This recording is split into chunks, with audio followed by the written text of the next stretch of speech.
law of first mention teaches, when you read your Bible, that you should notice how a word appears for the first time in the Bible, and then check it out very carefully, because 9 times out of 10 when that word shows up again to the Bible, it'll always be connected with the first time the thing shows up.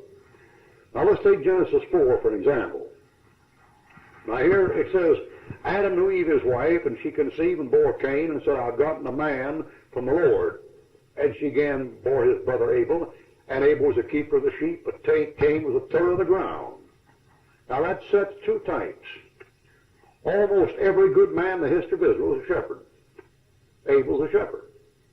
Now you will notice, now I know there's such thing as an idle shepherd, a false shepherd, but the exception proves the rule. It doesn't overthrow the rule.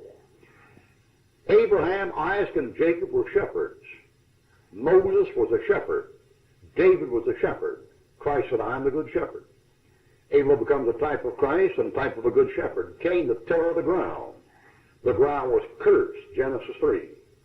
Third occupation sets down Cain as a bad type at the start. More types. In verse 3, the first man to bring an offering is who? Cain or Abel?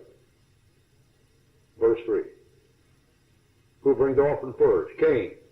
That shows you the bad type is always religious. That's an eye-opener, you know that? The bad type is religious. Abel didn't bring anything. Cain brought it. The worst men this world ever seen, the crucified Christ, were religious men. All right, come on down, verse 4. That shows you know that offering was accepted, verse 4. Therefore you know that a lamb and a blood offering is going to be the right offering to make, because it shows up in Genesis 4.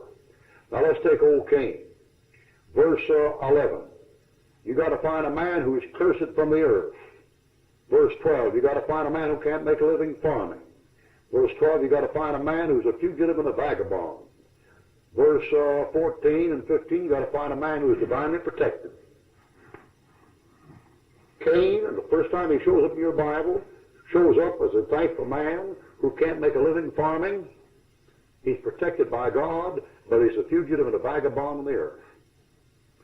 First time Cain shows up in the Bible to kill his brother Abel, what's Abel a type of? He's a type of Christ. Do you know what that means? Cain has to be a type of? He has to be a type of a Christ-rejecting Jew. And that's why you haven't got a Jew in Detroit who can make a living farming. Now you take that Jew, he's a fugitive. So he's running from the law. He's a vagabond.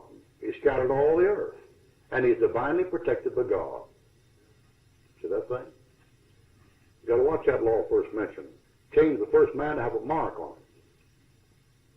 Therefore, when you hit the mark of the beast in Revelation chapter 13, you want to go back to Genesis, see what it's connected with.